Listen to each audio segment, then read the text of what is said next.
Have you heard the shocking reports? People are saying that President Trump is preparing to deport U.S. citizens? Yes, it sounds unbelievable, but this isn't just rumor or social media hype.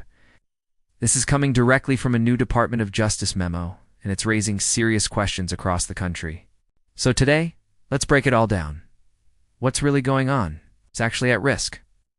And how could this impact millions of Americans? According to a recent article published by the New York Post, the Department of Justice has released a memo that outlines plans to prioritize something called denaturalization. The United States is now moving more aggressively in that direction, especially under Trump's leadership. He has said repeatedly that he wants to protect the country by removing people who are here illegally or who gain citizenship under false pretenses. That means revoking U.S. citizenship, but not for everyone. For example, someone who lied during their naturalization interview, maybe by not disclosing a past felony, could now face denaturalization. And if that happens, deportation becomes a real possibility. The memo even targets individuals who are tied to gangs or drug cartels, something that has become more visible in cities like New York, Chicago, Denver, and parts of California. The answer is yes, but only those who gain citizenship through naturalization and committed specific crimes. It's not a blanket policy against all immigrants, but it's a very real legal move that's now in motion. As more details come out and more names are investigated, we will continue to bring you every update. Because this isn't just political, it's personal, and it could affect thousands of families across America.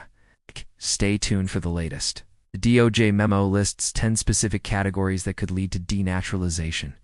People who committed fraud during the pandemic especially. With federal aid programs are being investigated. You can still go to jail if you break the law, but you can't be deported.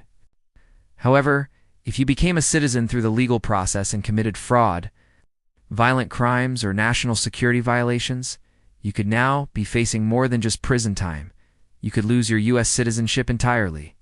And if they weren't born in the U.S., they could face legal action to strip their citizenship. That includes anyone who misused PPP loans, lied on EIDL applications, or committed unemployment fraud. In other words, if you took advantage of the system and you weren't born here, this memo suggests that your status as a citizen is now under review. If you were born in the United States, this does not apply to you. You cannot be deported from your own country.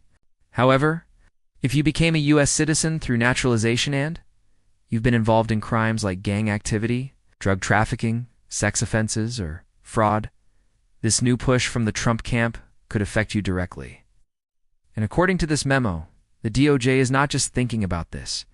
They are actively prioritizing and pursuing these cases to maintain what they call the integrity of the naturalization system.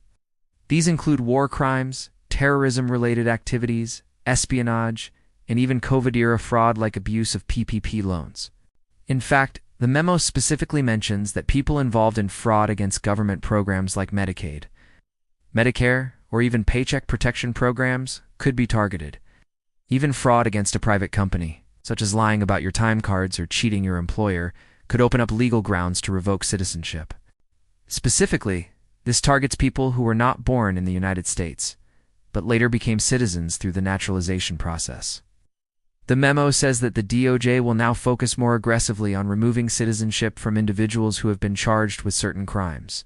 What kind of crimes are we talking about here? But before you panic, let's get one thing straight. Other countries have similar policies. Canada, New Zealand, Australia, all have laws that allow for the removal of citizenship if someone commits serious crimes after being naturalized.